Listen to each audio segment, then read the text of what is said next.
ટ્રાઇલિંગો ન્યૂઝમાં તમારું સ્વાગત છે।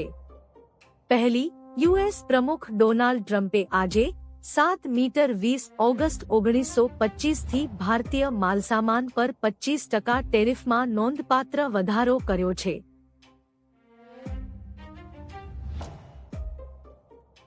આ પગલાથી બંને દેશો વચ્ચેનો વેપાર સંઘર્ષ વધુ ઉગ્ર બન્યો છે। બીજી, રાહુલ ગાંધીના નિવાસસ્થાને આજે ઇન્ડિયા બ્લોકની એક મહત્વપૂર્ણ બેઠક યોજાવા જઈ રહી છે। આ બેઠકમાં પહેલગામ હુમલા અને બિહારની મતદાર યાદી સુધારણા જેવા મુદ્દાઓ પર સરકાર સામેની રણનીતિ પર ચર્ચા થશે। ત્રીજી, ગુજરાતમાં આજે 7 મીટર 20 ઓગસ્ટ 1925ના રોજ ભારે વરસાદની સંભાવના છે, જેના કારણે નીચાણવાળા વિસ્તારોમાં પૂર જેવી પરિસ્થિતિ ઊભી થઈ શકે છે।